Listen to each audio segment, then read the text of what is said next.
지금 오늘부터 매주 2회씩 8주에 걸쳐가지고 우리 노동법 2차 강의를 하게 되는데, 우리 책은 정점 노동법이고 작년에 출간된 겁니다. 그래서 제가 올해 개정판은 법도 크게 바뀐 것도 없고, 또 그래서 일단 뭐 올해까지는 그냥 쓰고 내년에 한번 개정판을 낼까 생각 중입니다. 그래서 약간 추가된 부분은 제가 따로 추록으로 제공하도록 하겠습니다.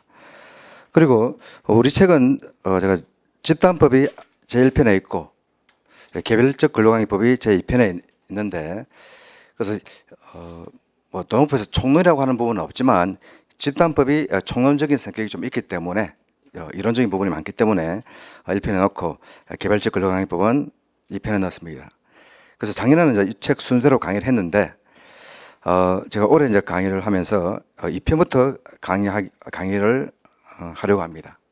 자, 그거는 작년 2차 강의는 2차 기본 강의는 말 그대로 기본 이론적인 부분만 강의하고 답안지 작성 부분은 전혀 연습을 하지 않았는데, 작년 1년 동안 이제 동차반을 가지고 쭉 준비해 보니까는 뭐 1차는 쉽게 합격하는데, 아무래도 1차와 2차 같이 공부하다 보니까는 2차는 아직 뭐 합격자 발표는 안 났지만 아마 쉽게 합격하기가 좀 힘들지 않겠는가. 우리 한 명 정도 놓을까 말까.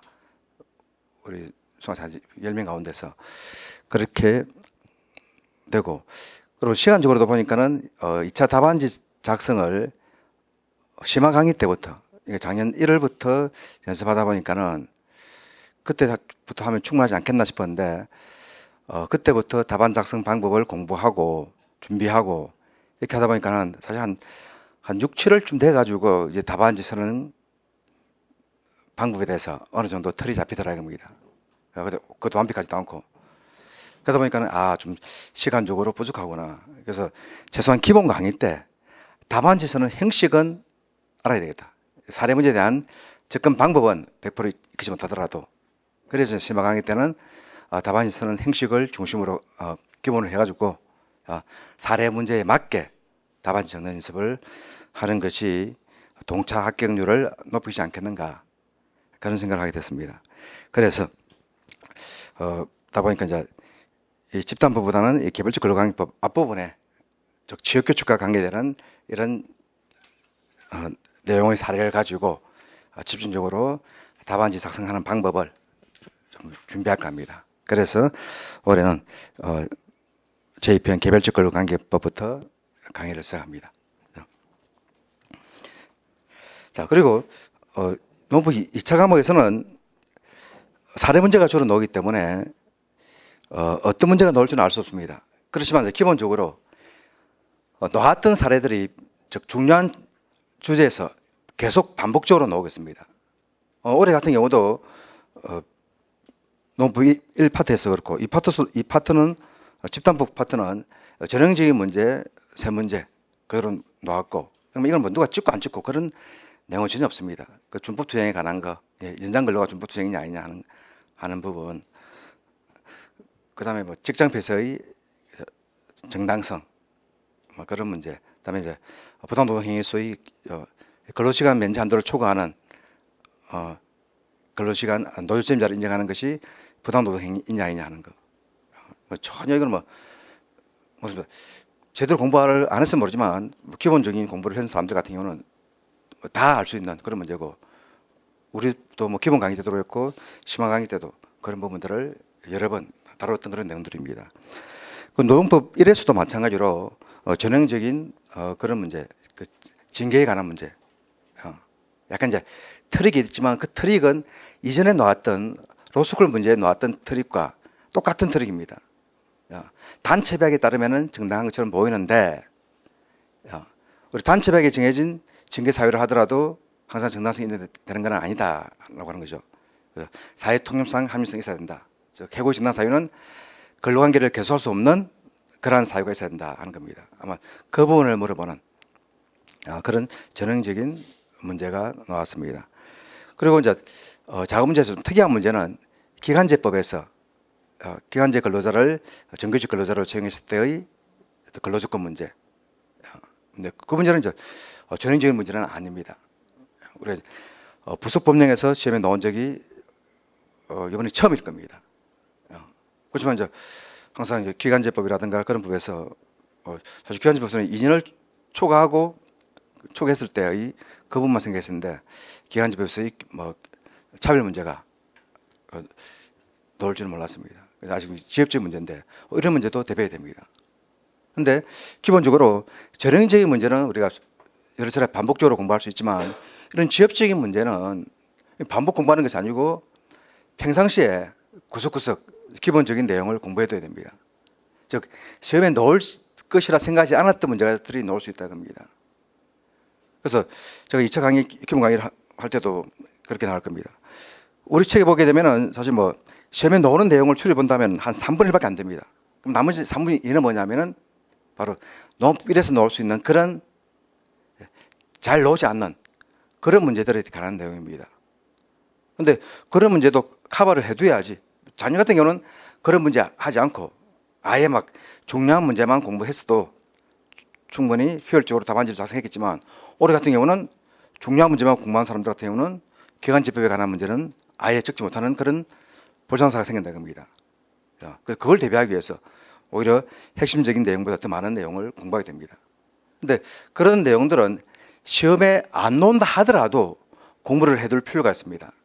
왜냐하면은 우리 부차적인 시험에 자주 나오지 않는 이런 부분들이지만 이런 부분들도 하나의 법 원리에 따라서 내용이 정해진다는 겁니다.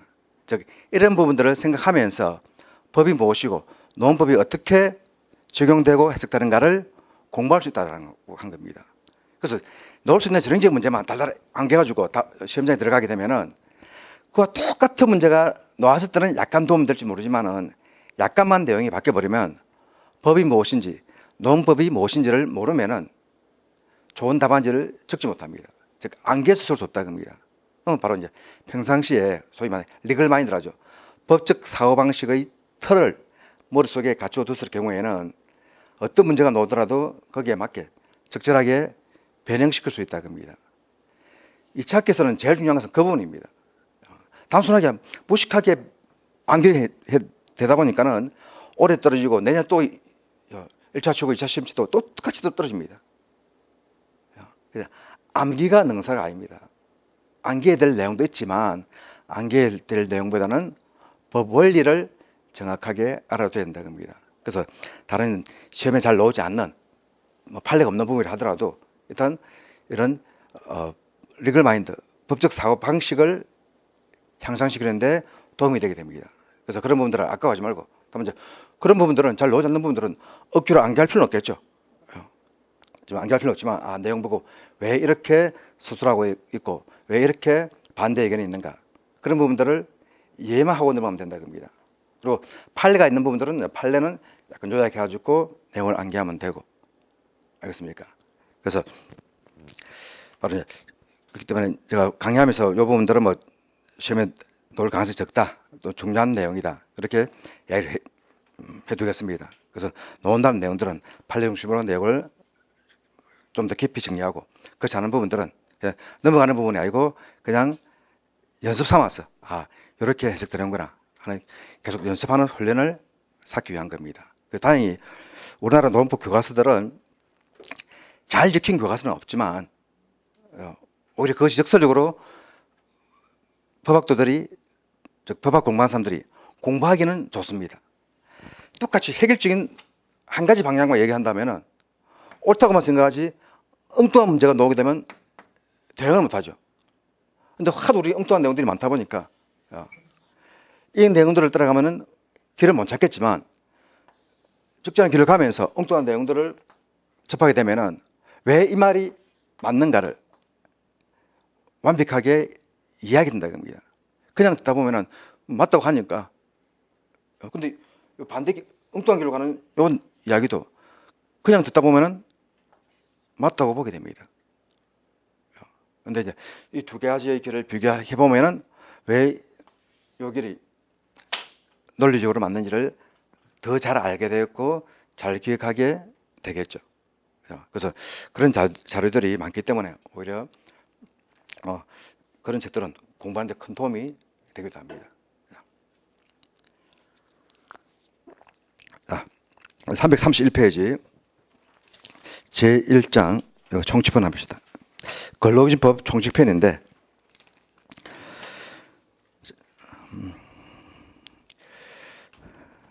근로기준법의 총칙편에서는 일단 1조부터 4조까지는 그렇게 놀 만한 그런 내용은 아닙니다. 1조는 이제 근로기준법이 헌법 32조를 근거로 해서 만들어졌다. 이 법은 헌법에 근거하여 근로자의 인간다운 생활을 보장하고 그런 내용도 나오죠. 그런 내용이고. 그다음에 2조, 3조, 4조에서는 근로기준법의 성격, 근로기준법의 체제 기준이다 하는 거. 그다음에 노동관계 당사는 이 기준을 이유로 근로조건을 제할 수 없다 하는 내용. 그다음에 사항에서는 근로자와 사용자는 단체계약 지역규칙 근로계약을 성실하게 준수해야 한다 하는 그런 일반적인 내용들이 나와 있습니다. 그래서 그 자체는 2차 답안지에서 가다가다 법 조문을 약간 인용해야 될 필요성이 있을 수도 있지만 기본적으로 크게 검토할 내용은 없습니다. 자, 그래서 바로 9조부터 5조까지를 쭉 빼고 나면은 이제 6조에 이제 균등 처우에 관한 내용이 나오고, 그다음에 이제 정근대적 노동관계에 관한 질병, 강제노동 금지, 폭행 금지, 중간 착집 배제, 공민행사의 보장 이런 내용들이 나오고 11조와 12조에서는 이제 근로기준법의 적용 범위에 관한 내용이 나오게 되는데, 그러면 여기서 이제 우리 저기 제일 앞에는 이제 근로기준법의 적용 범위 해가지고 11조와 12조의 내용을 설명해 두고 있습니다. 그리고 이제 2차 공부할 때는 기본적으로 여러분들이 법전을 좀 들고 오기 바랍니다. 그래서 제가 수험용 법전을 준비하라고 그렇게 하진 않겠는데, 인터넷에서 근로기준법 조문, 노동조합법 조문, 저는 이 두 법 조문은 항상 옆에 두고 조문을 자주 보면서 익혀둘 필요가 있습니다. 그래서 시험장에서 법전을 제공하기 때문에 법전을 보고 그대로 옮기면 되지만, 일단 공부할 때 법 조문의 내용을 반복해서 읽어가지고 거의 저절로 머릿속에 암기될 정도로가 돼야지 그 내용을 이해하는데 큰 도움이 됩니다. 그래서 우리 제1조의 적용 범위도 그냥 제가 아무런 근거 없이 수술한 내용이 아니고 법 조문과 시행령 조문을 중심으로 해가지고 그 내용을 풀어 설명해 둔 것이죠.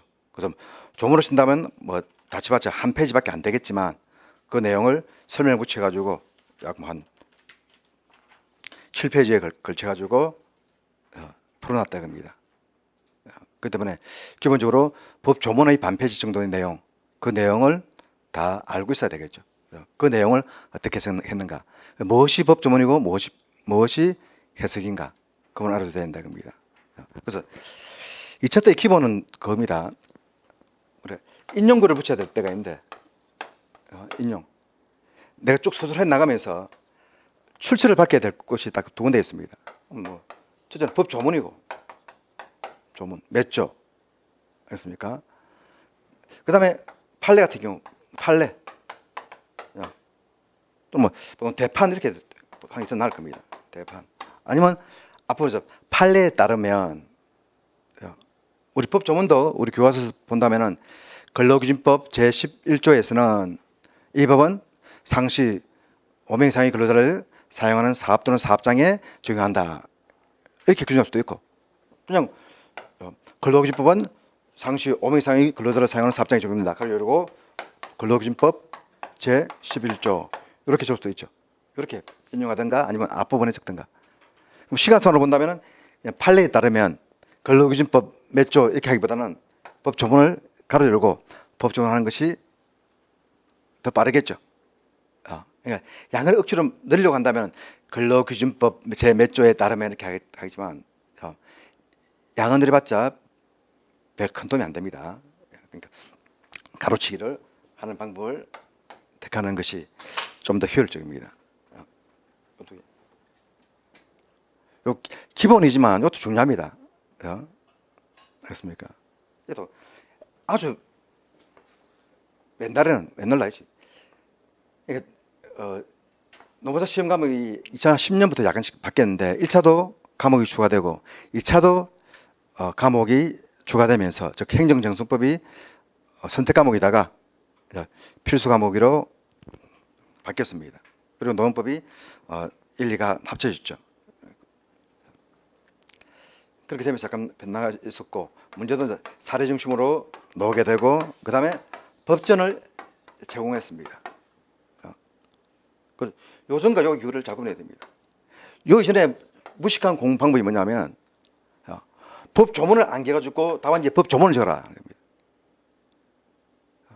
수험생 때 쓸데없이 법 조문 안겨하고 있습니다. 법 조문. 몇 조. 그러니까 조문 내용이에요. 내용도 내용이지만, 근로기준법 몇 조, 노동자법 몇 조. 왜? 답안지에 요걸 적기 위해서. 바보들입니다. 바보들이었습니다. 근데 뭐, 학원 강사들이 시키니까는 어쩝니까? 사부시험에서도 법조문 적는다 이겁니다. 법조문 적어야 됩니다. 적으면 점수 더 받습니다. 사법시험에서 법조문 적는 건 맞습니다. 왜 법조문 적느냐? 공부를 받게 되니까. 근데 사법시험에서는 노무사 시험 지금처럼 옛날부터 법전을 제공했으니까는 당연히 법조문을 적는다 이겁니다. 노무사 시험에서 법전을 제공 안 한다고 하는 말은 법조문은 따로 뭐 적지 않아도 된다 이 말입니다. 법조문을 안게하는가 그걸 테스트하기 위해서 시험 치는 건 아니다 겁니다. 아닙니다. 근데 법조문 암기만 해요. 색반 스타디 해가지고 막 열심히 암기합니다. 물론 그 암기한 학생들이 중에서 합격한 사람도 있습니다. 그 정도로 열심히 공부하는데 합격 안 한다면 이상하지. 그죠? 법조문을 다 암기할 정도로. 근데 그쪽에 힘쓴 사람보다 다른 쪽에 좀 더 공부한 사람들이 더 쉽게 합격했을 겁니다. 아마. 그리고 이제 이 뒤에 바뀌고 나니까 이제 법전을 제공하니까 법조문 적으라는 말은 애들 쑥 빠졌습니다. 설마 법전 제공하는데 법조문 안 적더라도 알고 적겠지. 뭐, 그 빠뜨렸겠냐. 채점위원들이 채점 안 할 것이다. 신경 쓸 것이다 생각하지만 아닙니다. 법전에 있는 걸 인용했느냐, 아니면 그냥 서술했느냐. 그리고 표현된 내용을 본다면 애매한 경우도 있다 겁니다. 그걸 확실하게 자기의 의견인지 법전에 대한 해석인지. 법조문을 그대로 뺏겨가지고 법전 적는 건 아니죠. 근로기준법 5명 이상의 근로자를 사용할 사업장에 적용된다. 이렇게 하고 법전 적을 수도 있고 간단하게. 아니면 상시 사용하는 이렇게 적을 수도 있고. 그냥 5명 이상 근로자를 사용하는 사업장에 적는다 이렇게 하고 가로 쓰면은 감점 나올 수 있습니다. 상시라는 말이 빠지기 때문에. 근데 해놓고 법조문 적어두면은 대충 생략했겠구나. 그런 생각할 수도 있다 겁니다. 출처가 없네요. 법조문을 적어두면 내용이 약간 문장이 좀 생략됐다 하더라도 인용한 거구나.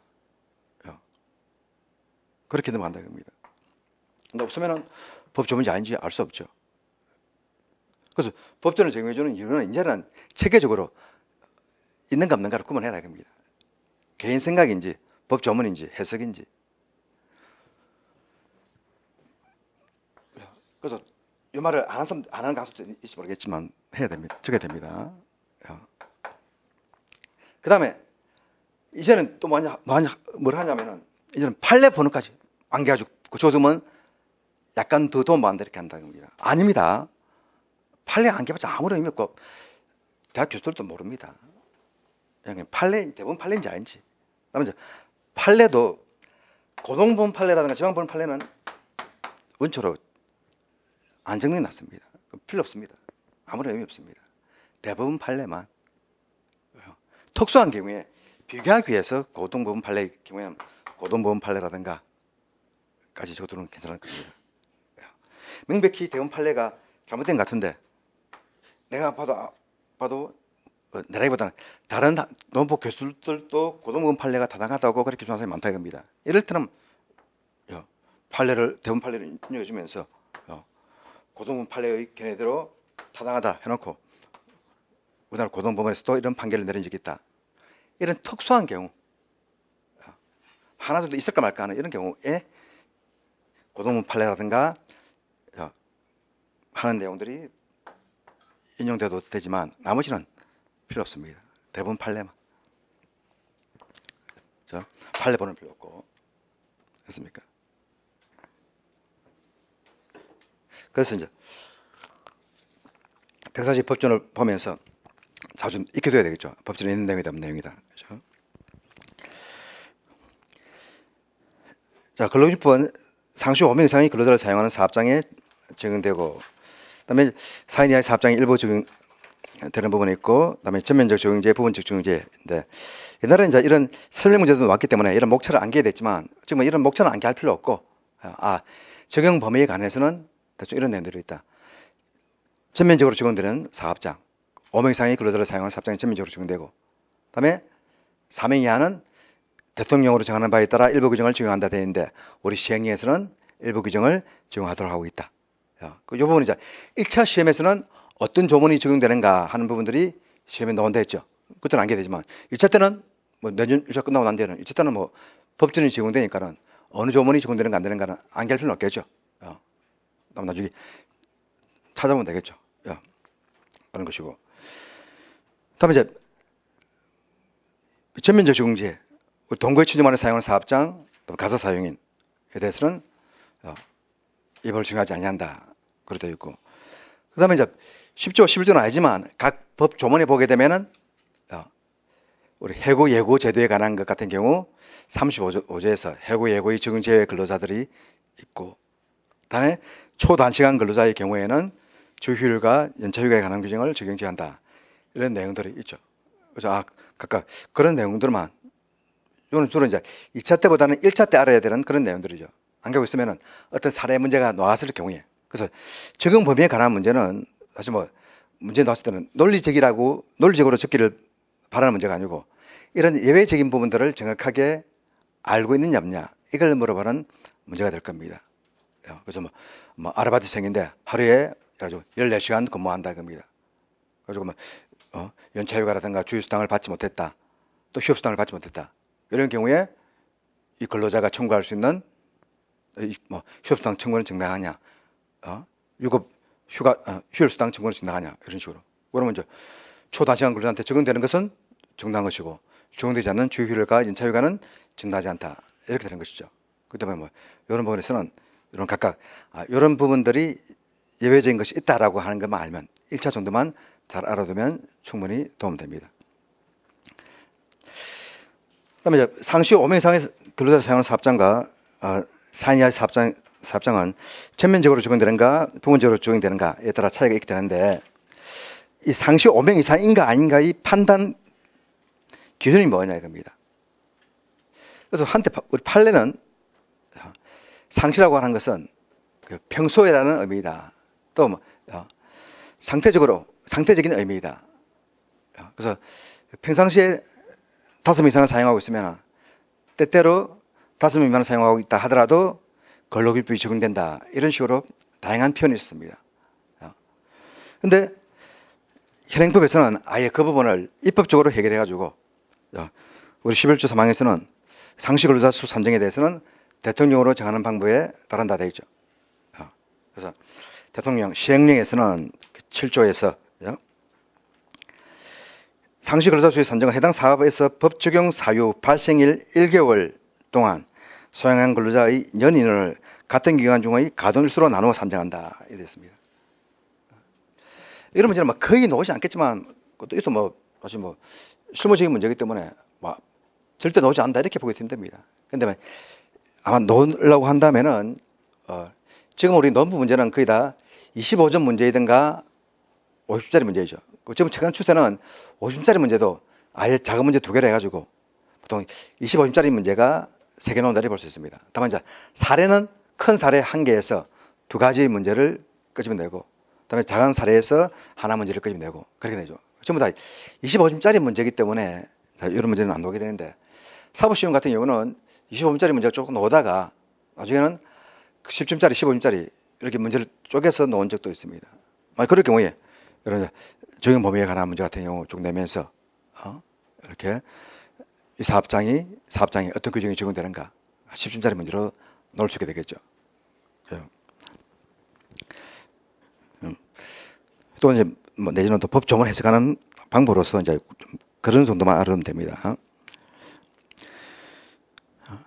한 달 동안, 쉽게 말하면 한 달 동안 사용한 전체 근로자의 평균 인원을 가지고 상시 근로자 수를 산정한다, 이거죠. 우리 참고로 산재보험법에서는 상시 근로자 수 산정을 며칠을 기준으로 했습니까?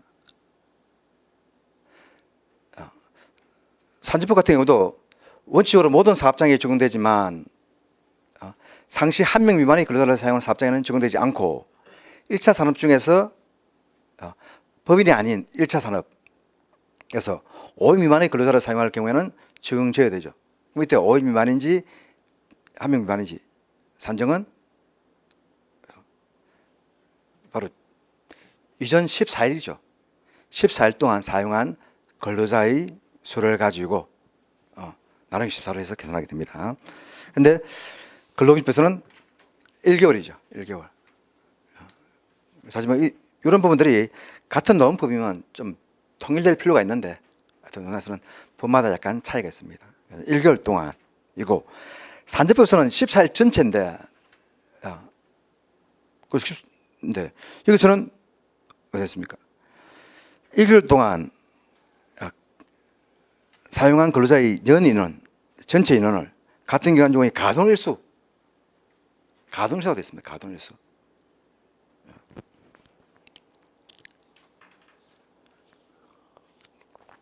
요 가동일수는 공장을 가동한 날. 물론 이제 이때 가동은 이제 근로자를 사용한 날 이런 의미겠지만, 그럼 공장이 가동돼야지 근로자를 사용하는 거니까 근로자를 사용한 기간을 일수로 나눠 산정한다. 자, 이렇게 해가지고 어떻게 5명 이상 되면은 전면 적용, 5명 미만이면 일부 적용 이렇게 하고 있습니다.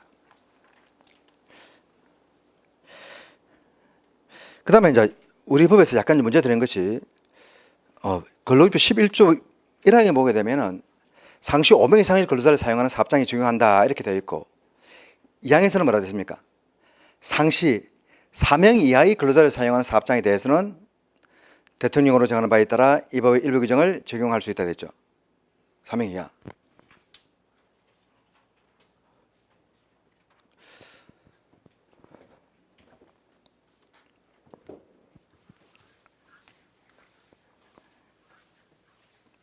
자, 2차 시험에서 나는 열심히 공부했고 객관적으로 실력이 좋은 사람인데도 불구하고 계속 떨어진 사람이 있습니다. 근데 그 사람은 객관적으로 실력이 좋은지 모르지만 법에서 말하는 정확성이 떨어지기 때문에 불합격하는 겁니다. 근데 본인은 그걸 절대 알 수 없습니다. 2차 답안지를 공개해 주더라도 본인 볼 때는 멀쩡하니까 이해 안 됩니다. 정확히 그걸 분석할 수 있는 사람한테 보여줘야지 뭐가 빠졌는지를 딱 알 수 있습니다. 실제로 저도 사법시험 수험생 중에서 그런 케이스 봤습니다. 그래서 몇 번 안 되게 답안지를 좀 유능한 사람한테 한번 그 사람 받아봐라 했습니다. 찾아갔다 오고 난 뒤에 내가 한번 물어봤습니다. 도움 되더나 했더만 도움 됩니다. 어떻게 했더만 답안지 보여주니까는 됐던 그 선생님 한단 말이 이렇게 쓰니까 작성하니까 떨어지지. 본 입장에서는 완벽하게 좋다 생각하는데 뭐 시험 치듯이 적었겠지만 뭐 시험장에서 적은 것이 아니고 공부하면서 적은 거니까 약간 책을 좀 참조했다든가 미리 그 부분 공부하고 바로 답안지 적겠죠. 그렇게 적어도 떨어진다는 겁니다. 내가 몰라서 떨어진 사람들은 책 보고 적게 되면은 좋은 답안지 적을 수 있지만 책 보고 적더라도 안 되는 사람들은 안 됩니다. 안 되는 사람들은 책 보고 적더라도 큰 차이 안 납니다. 알겠습니까? 공부 아예 아는 사람과 아는 사람이면은 책 보고 적으면은 내용은 좀 채우겠지만 한 1년 정도 공부한 사람이면은 책 보고 적거나 안 보고 적거나 우리 책 보고 적으면 방해됩니다. 왜? 보고 옮기는 동안 시간이 더 걸린다는 겁니다. 그래서 답 못 적습니다. 그래서 어떻게 좀 설명해 주나, 예. 어떻게 했더만 설명 들으니까는 왜 문제가 된지 알겠더라는 겁니다. 그래서 자기를 했더만 한 3번 정도 더 봐주기로 했습니다. 그래서 2명 찾아갔는데 거의 2명 다 합격했습니다. 한 명은 이전에 2차까지 합격했다가 계속 떨어진 바람에 군대 가고 제대해서 1차 합격하고 한 명은 작년에 그러니까 세 번째죠.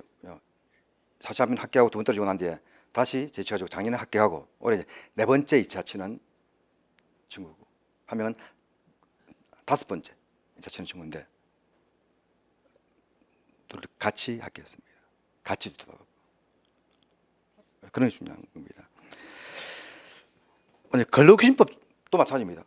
여기 보면 11조 1항에 상시 5명 이상이 되는데 2항에서는 상시 4명 이하는 일부는 전부적입니다. 이런 식으로 답을 적으면 떨어질 수 있다 이겁니다. 무엇이 잘못됐겠습니까? 이걸 물어보는 자신은 나오지 않겠죠. 근데 이걸 타산지소로 삼아가지고 이런 식으로 저는 답안지는 노동조합법 조문처럼 적어야 되고 근로기준법 조문처럼 적으면 안 된다라고 설명한 사람입니다.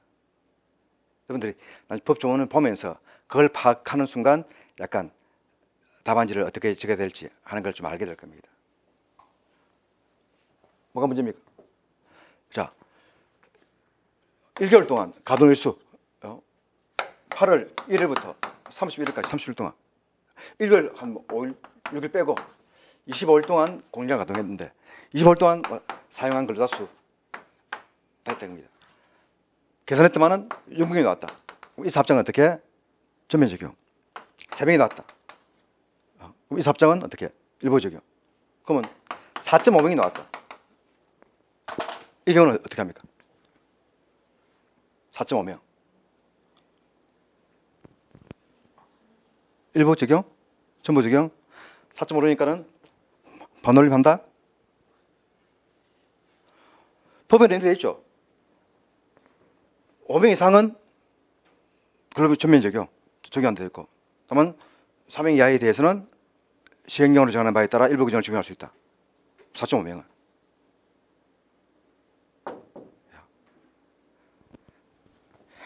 네, 결론적으로 이야기한다면 5명 미만이면 일부 적용입니다. 시행령의 내용을 보면 그렇게 해석이 된다 이겁니다. 법은 잘못되어 있죠. 이거 왜냐하면 옛날에는 상시라는 말을 평소에 상태적으로 평상시에 그러니까는 평상시에 몇 명 사용하느냐 5명이 많으냐 4명이 많으냐 이런 개념이니까는 이렇게도 관계 없었지만은 지금은 평균이죠. 평균이니까는 4점 몇이 넣을 수 있다 이겁니다. 그래서 요 상시부사 산정 방법을 시행령으로 정하는 순간에 근로기준법 시행령, 근로기준법 11조 2항을 이걸 5명 미만으로 고쳐야 되는데 국회의원들이라든가 법제처 담당관들이 이 부분을 캐치 못했다 이겁니다. 뭐가 잘못된지도 모르고 넘어간다 이겁니다. 그 사람들은 너 따라 불러가지고 설명해줘도 별로 신경도 안 쓸 겁니다.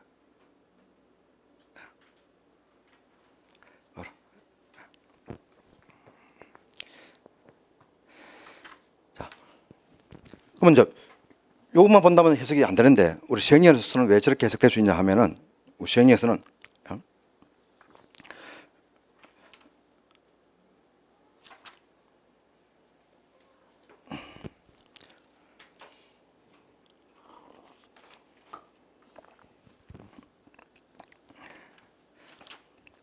자 원칙으로 이 바로 1개월 동안의 평균 근로자 수를 가지고 산정하지만 산정 결과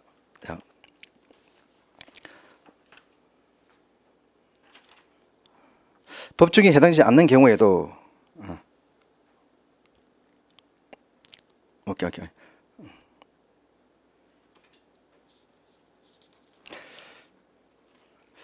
법정 규정에 미달한 일수가 2분의 1 미하는 경우에는 적용사업으로 보고 반대로 법적용 사업에 해당하는 경우에도 산정기간에 속하는 일별로 법적인 기준에 미달하는 일수가 2분의 1인 경우에는 적용사업으로 보지 않는다 이 됐습니다. 이 말은 시행이 좀 약간 복잡하게 되는데 이것도 마찬가지입니다. 답안지에 이렇게 복잡하게 적을 필요 없습니다. 간단하게 적으면 되는데 이 사람들은 자기 딴에는 정확하게 적는다고 생각하면서 너무 복잡하게 적는 겁니다. 그래서 경우에 따라서는 이렇게 복잡하게 적어야 될 필요성도 있지만 2차 답안지에서는 엄격하게 정확하게 적으려고 할 필요 없습니다. 교과서에서는 설명하기 위해서 좀 쉬운 말도 약간 어렵게 해가지고 좀 차이를 두는 경우가 있습니다. 근데 2차 답안지에서는 내가 그 부분을 알고 있다고 하는 것만 해주면 되기 때문에 특수한 경우 아니면 이렇게 복잡하게 적을 필요는 없습니다. 알겠습니까? 이 경우는 사실은 이렇게 복잡하게 적을 필요 없습니다. 이 내용을 읽어보면 여러분들이 무슨 말인지 도저히 알 수가 없습니다.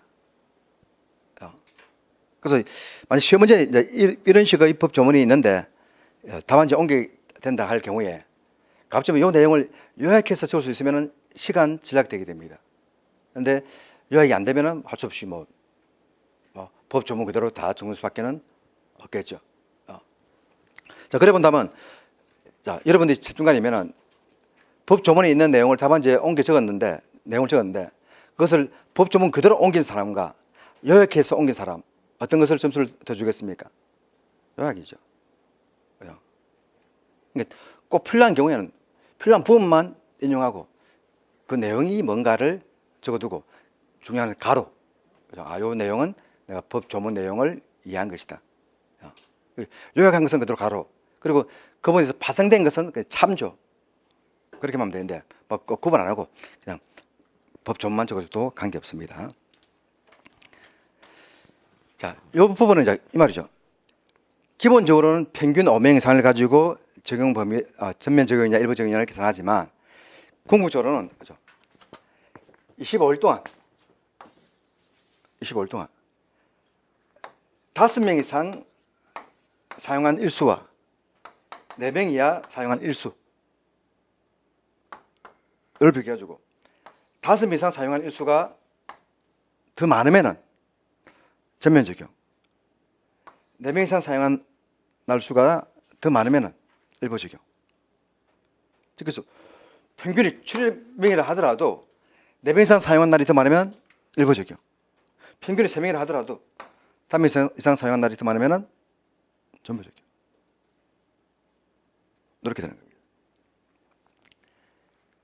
그러면 제일 이제 헷갈릴 수 있는 것이 25일이면은 하나는 13일, 하나는 10일, 한쪽이 많게 지겠지만 26일의 경우 5명 이상 사용한 날도 13일, 4명 이상 사용한 날도 13일. 같은 경우가 있게 되겠죠. 이럴 때는 어떻게 하냐 겁니다. 이럴 때는 일부 적용. 그게 바로 이제 시행령에서 법 적용 기준에 미달한 일수가 2분의 1 미만인 경우에는 적용사고로 본다. 2분의 1 미만인 경우에는 적용사. 4명 이하가 5명 이상이 2분의 1 미만인 경우, 모자라는 경우 2분의 1이면은 적용사고로 보지 않는다 이 말이죠. 그 말을 밑에서 반대로 봅니까? 해당하는 경우에도 법 적용 기준에 미달한 일수가 2분의 1 이상인 경우에는 4명 이하가 2분의 1 이상인 경우에 반인 경우에는 적용사고로 보지 않는다 이거죠. 그러면 이 두 가지를 제가 만약 법 조문을 만들고 한다면은 일별로 계산하여 법 적용 기준 이상의 근로자를 사용한 날이 더 많으면은 적용사고로 본다. 그렇게 하면 되죠. 더 많으면. 많다고 하는 게 같은 경우는 아니죠. 더 많으면. 그렇게 표현하면 더 쉬울 것 같은데 아주 어렵게. 답안지도 마찬가지입니다. 이렇게 쉽게 적는 그런 내용.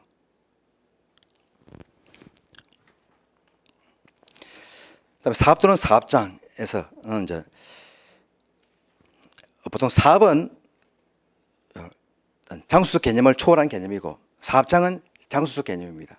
일정한 지역에 있는 것을 사업장이라고 하고 사업은 일정한 지역을 초과해가지고 약간 떨어진 지역이라 하더라도 서로가 유기적인 조직하에 서로 관련돼 가지고 업무 협력을 하고 있으면 하나의 사업으로 볼 수 있다라고 하는 겁니다. 또는 사업은 우리가 근무 장소가 없는 영업직 사원들 같은 경우는 사업장에서 근무하는 건 아니죠.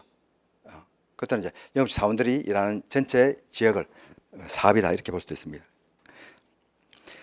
사업에서는 바로 일회적인 사업에도 근로기법이 적용되느냐 하는 부분입니다.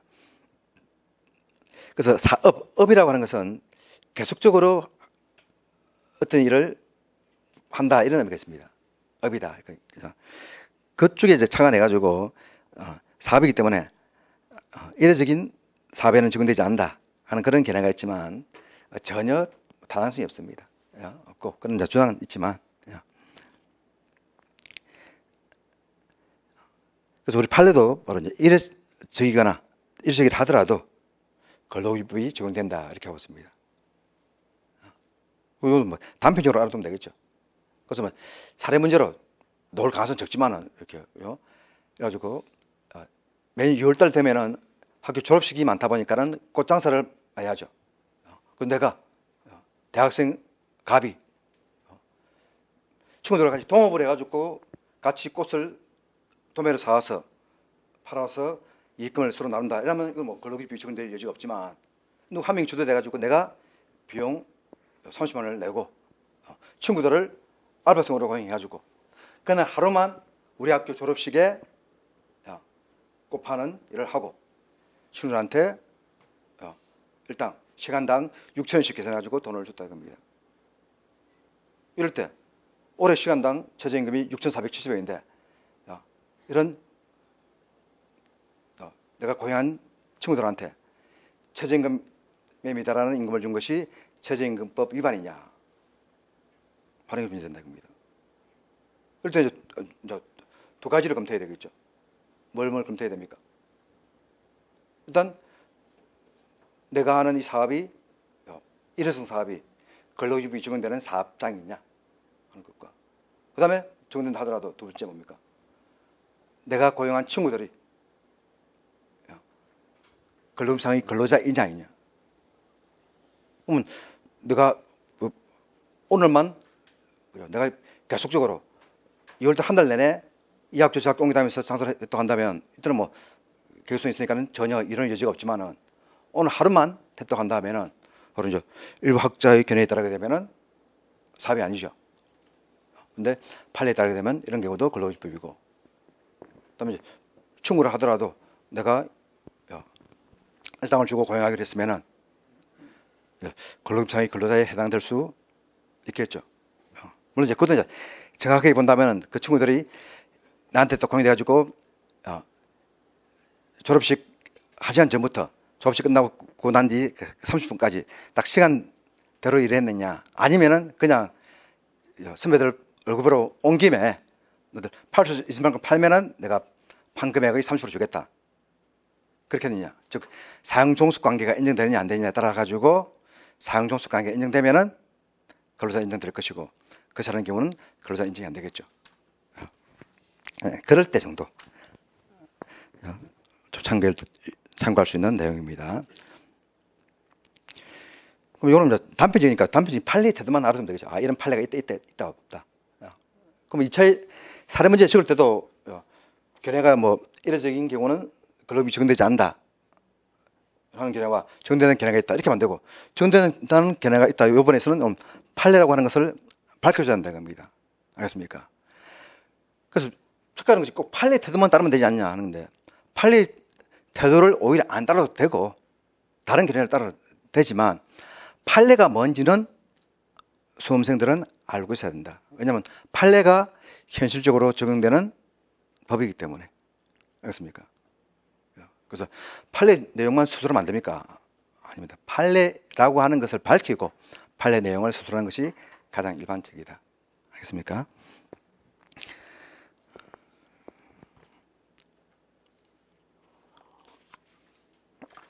다음에 이제 업으로 행해지는 한 영리를 목적으로 하지 않더라도 관계없다. 비영리 법인도 종교단체도 전부 다 근로기준법이 적용된다.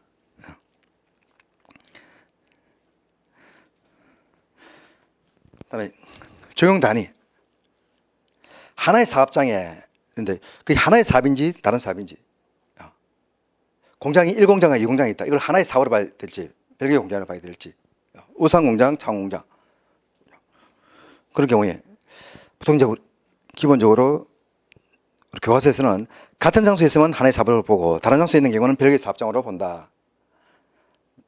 그렇게 하면서 다만 예외적으로 같은 장소를 하더라도 아예 건물 형태라든가 노무 갈등이 명확하게 구분되어 있으면 별개의 사업장이고 다른 장소에 있다 하더라도 서로 연계성이 있으면 하나의 사업장이다. 이렇게 하고 있습니다. 그럼 이 말은 우리 앞에서 똑같죠.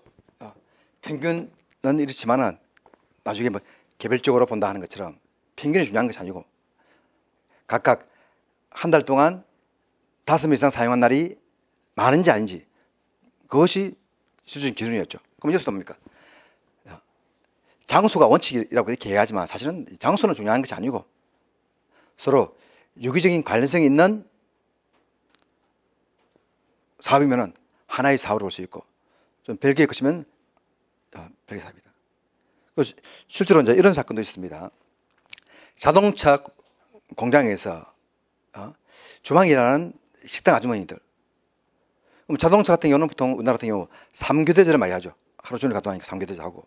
그럼 주방 아주머니들은 어떻게 합니까? 아침반, 점심반, 저녁반 해가지고 밥하는 시간만 잠시 근무를 하죠. 그러니까 출퇴근 시간도 다르고 코멘트도 전혀 다르다 겁니다. 그런데 이제 일반적으로 자동차에서 근무하는 사람들은 퇴직금을 많이 주면서 주방 아주머니들한테는 퇴직금을 기본적인 퇴직금만 줬다 이겁니다.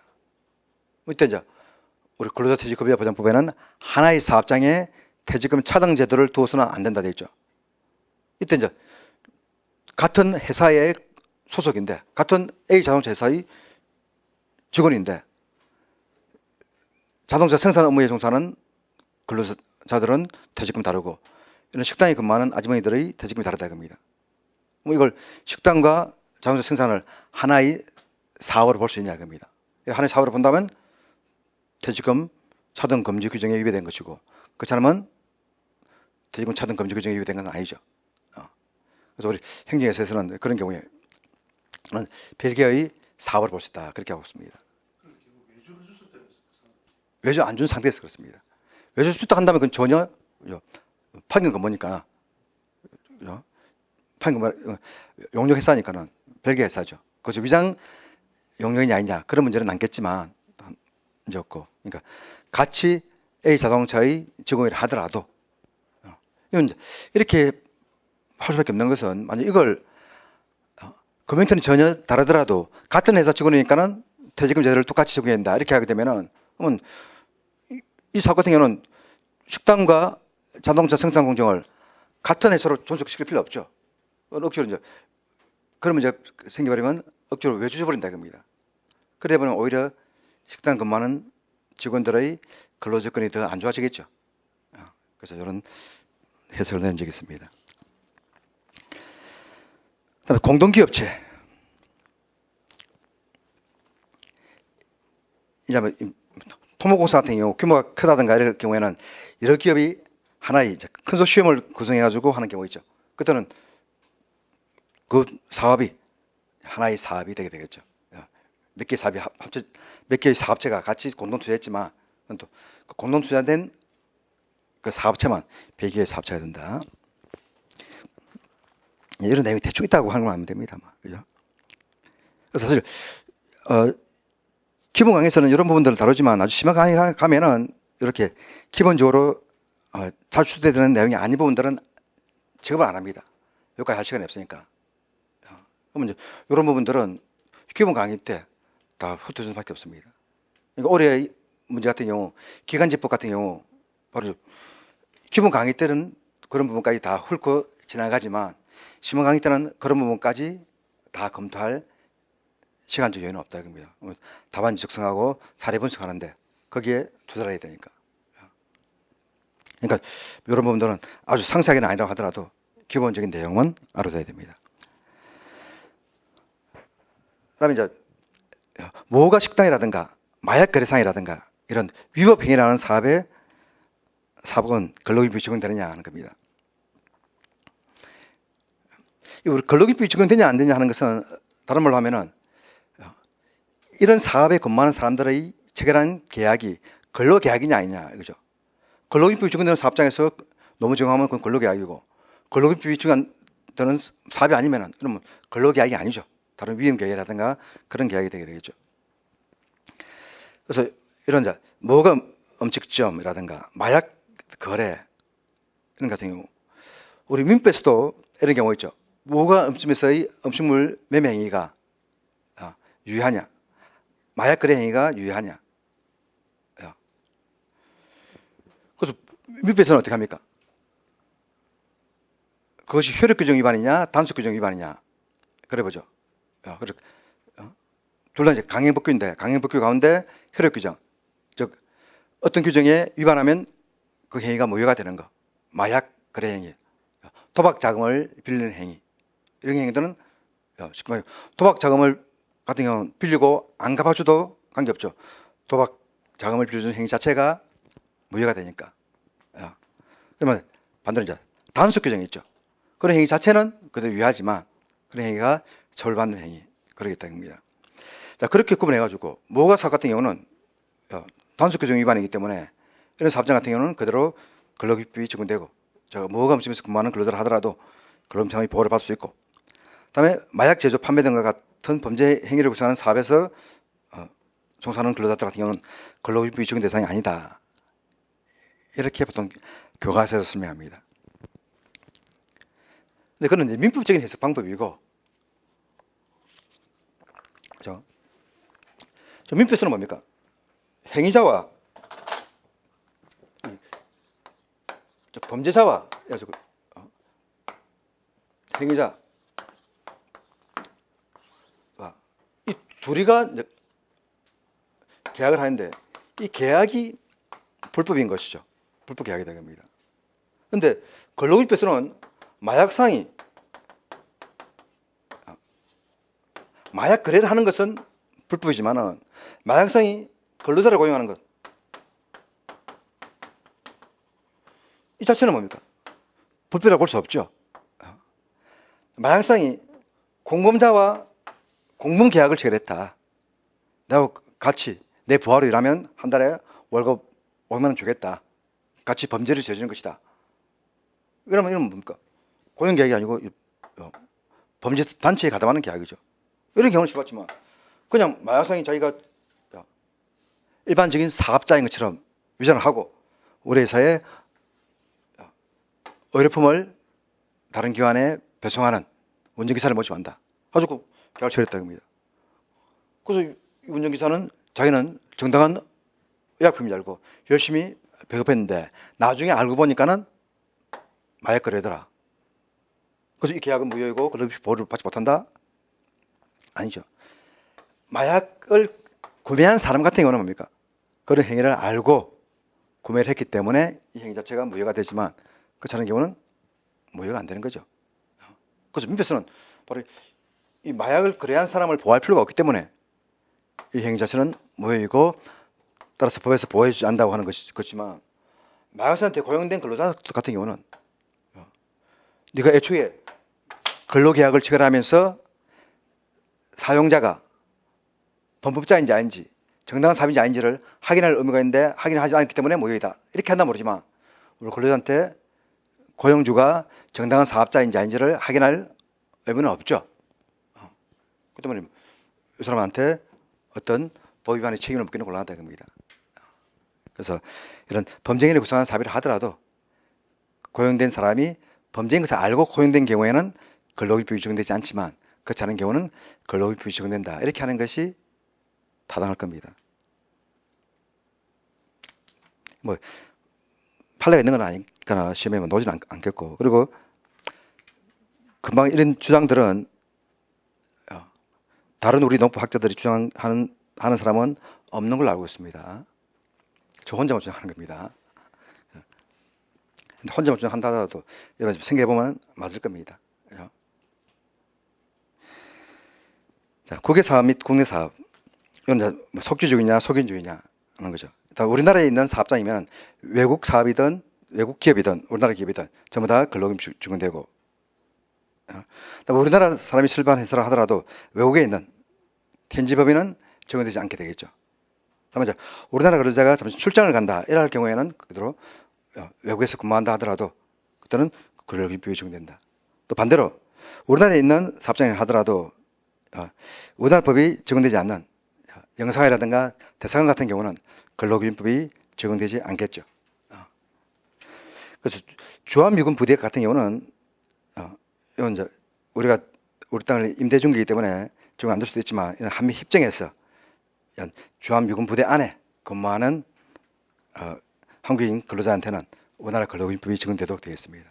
뭐 이런 내용까지 나오지 않을 것이고, 다만 이제 출장 갔을 경우에는 우리나라 법이 적용된다. 이런 정도만 알면 될 겁니다. 4인 이하 사업장에 일부 규정이 적용된다 하는 거.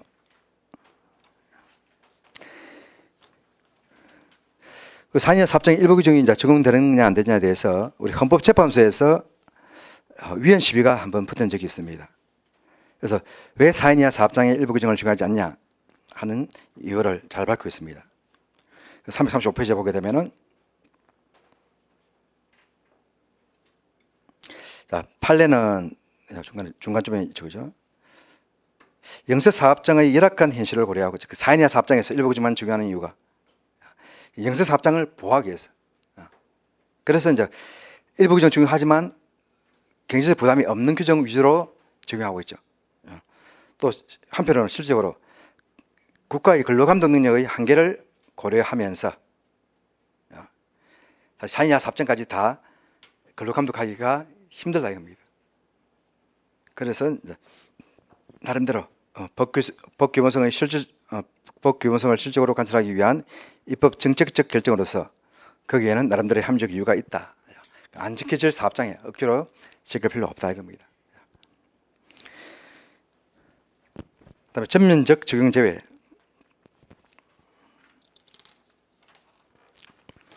이 부분은 뭐 사례 문제로 약간 나올 수도 있지만 이것까지도 아직까지 나온 적은 없습니다. 나온 다음에 간단합니다. 자, 동거의 친족만을 사용하는 사업장은 적용 제외되는데 이정으로 제한하고 있죠.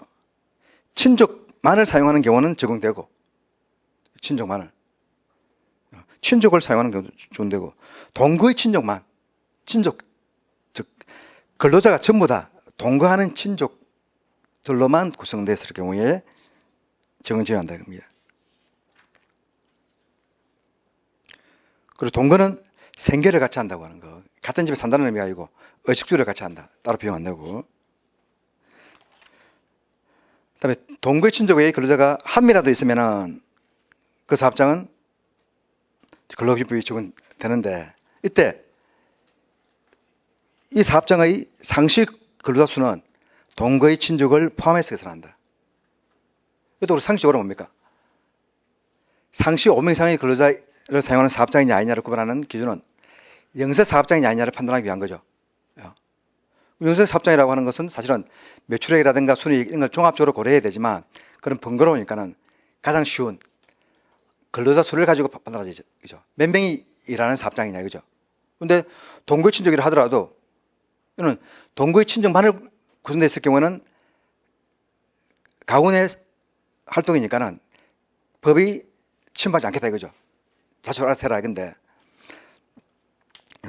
함이라도 외부인사가 있으면은 그 사람을 보호하기 위해서라도 근로기준법 적용한다 이겁니다. 이때 이 사업장 규모는 뭡니까? 동거 친족이 아닌 근로자가 몇 명이냐 이것이 사업장 규모를 결정하는 건 아니죠. 전체 동거 친족이 포함해서 몇 명이 근무하냐에 따라서 사업장 규모가 결정된다 이겁니다. 그렇기 때문에 바로 상시 사용자 수, 상시 근로자 수를 선정할 때는 이러한 동거의 친족도 포함한다 이겁니다. 그 다음에 이제 우리가 의문이 남는 것은 이걸 한번 생각만 해보면 됩니다. 5명이 동거의 친족이고 1명이 동거 친족이 되는 겁니다. 그러면 이 사업장은 근로기준법이 적용되는데 동거의 친족에게는 근로기준법이 적용되느냐 하는 겁니다. 어떻겠습니까? 적용 안 된다? 적용된다? 일단 잘 모를 때는 먼저 법 조문에 충실한 해석을 하면 됩니다. 일단은 법 조문에 대한 해석은 취재 때문에 안 맞다 이렇게 할 수도 있지만 그 해석을 틀렸다 이렇게 하기는 힘듭니다. 자, 우리 법에서는 적용제외를 2개 규정에 두고 있죠. 첫 번째는 뭡니까? 동거의 친족만을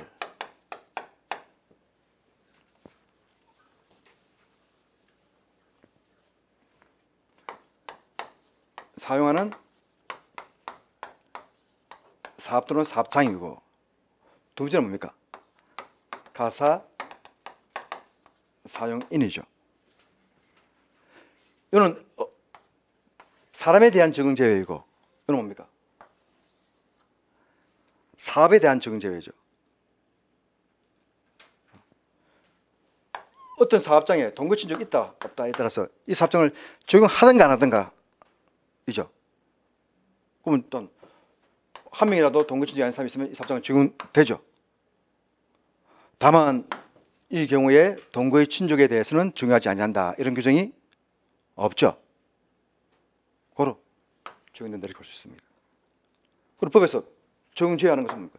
가사사용인 같은 경우 어느 사업장에 근로기준이 적용된다 하더라도 그 근로자가 가사사용인의 직위에 있으면은 근로기준법을 적용하지 않는다 이거죠.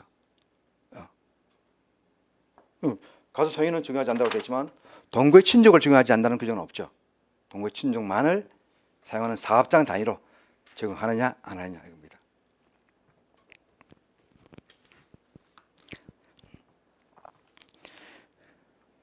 그러니까 이렇게 법 해석은 이렇게 하는 것이다는 겁니다. 기본적으로.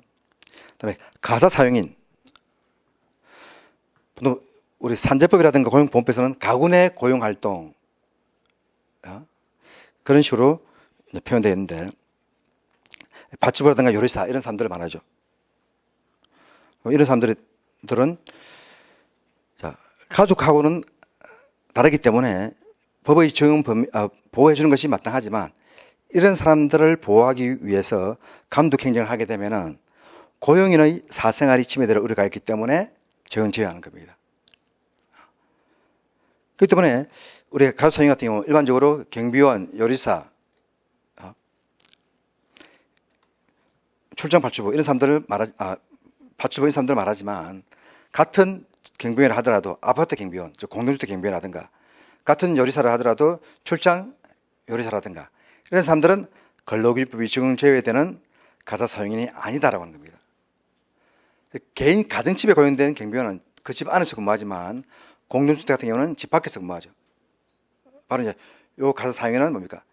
개념적으로 접근하는 것이 아니고 취지적으로 접근하는 것이죠.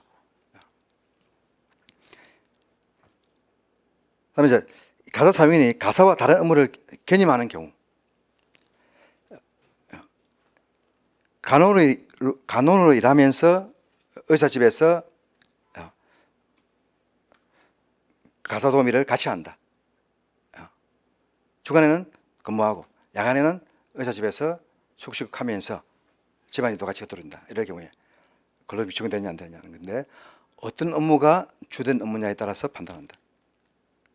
주된. 그럼 이때 주된 업무는 뭐로 봐야 되겠습니까? 어떤 업무가 주된 업무냐? 근무 시간을 봐야 되겠습니까? 받는 돈을 가져봐야 되겠습니까?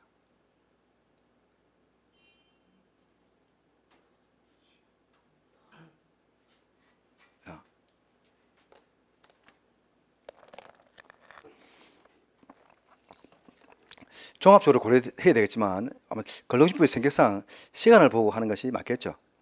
그리고 우리가 또 상식적으로 어떻습니까? 내가 직장 생활을 하면서 야간에 알바를 한다. 뭐 어떤 것을 주된 업무로 봅니까?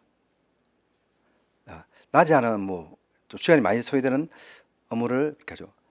야간 경비를 쓰면서 내가 쓰면서 낮에는 한 2시간씩 편의점에서 편의점 점원 일을 한다. 이럴 경우에. 그래서 야간 경비 보통 시간을 가지고 많이 따지죠. 대학교 졸업하고 갓 입사한 친구들 같은 경우 낮에 하루 종일 회사에서 근무하고 주말에 대학 졸업한 지 얼마 안 되니까 과외 교사를 한다. 한 친구들 중에서 오히려 주말에 과외 교사 수입이 더 많은 경우도 있죠. 그래서 내 주된 업무는 과외 선생이고 직장 다니는 것은 종된 업무도 안 하죠. 그래서 주로 많이 돼가는 시간 이렇게 보는 것이 좀 타당할 겁니다. 사실 시간보다는 일반적으로 정확하게 본다면은 어떤 것이 노동의 질이 농도가 크냐 그렇게 봐야 되겠죠. 하여튼 주된 업무 가지고 판단한다. 그다음 이제 부분적 적용 제외. 우리 개별법에서도 이제 기본적으로 5명 이상 되는 사업장에 모든 규정이 적용된다라고 되어 있지만 취업규칙에 관한 규정은 10명 이상 되는 사업장에만 적용되고, 그다음에 해고 예고의 적용 제외 근로자에 대해서는 해고 예고에 관한 26조 규정, 26조가 적용되지 않고 26조만, 27조는 다 적용됩니다. 이것도 아직 사례 문제가 나온 적은 없는데 이거는 충분히 사례 문제 넣을 수 있습니다. 해고 예고의 적용 제외 근로자들은 26조의 30일 전의 해고 예고만 적용 제외되고 해고 사유와 시기의 서면 통지는 그대로 해야 됩니다. 그다음에 63조의 1차 산업과 감시 단축적 근로에 종사하는 자로서 고용노동장관 승인을 받은 자, 그다음에 관리 감독 업무 또는 기밀을 지원하는 업무에 종사하는 자는 근로시간 휴게 휴일에 관한 규정이 적용되지 않죠. 이것도 사례 문제에서 충분히 넣을 수 있는 그런 내용입니다. 그다음에 일주 소정 근로시간이 15시간 미만인 단시간 근로자, 보통 초단시간 근로자라 하죠. 근로기준법에서는 2개 규정만 적용되죠. 요번은 이제 반대로 생겨가지고 2개 규정을 빼고 나머지는 다 적용된다, 이렇게 생각해야 됩니다. 알겠습니까? 그다음에 공무원이라든가 사립학교 교원 선원들 같은 경우 각각 사립학교 교원법, 공무원 연금법 등에 적혀 있는 근로조건에 관한 규정들은 근로기준법의 특별 규정으로서 근로기준법보다 우선 적용되죠. 그래서 공무원이라든가 사립학교 교원 선원들에 대해서도 근로기준법이 적용은 되지만 각각의 특별법이 우선 적용된다. 그러나 그 법에 규정되어 있지 않은 내용은 근로기준법이 적용된다.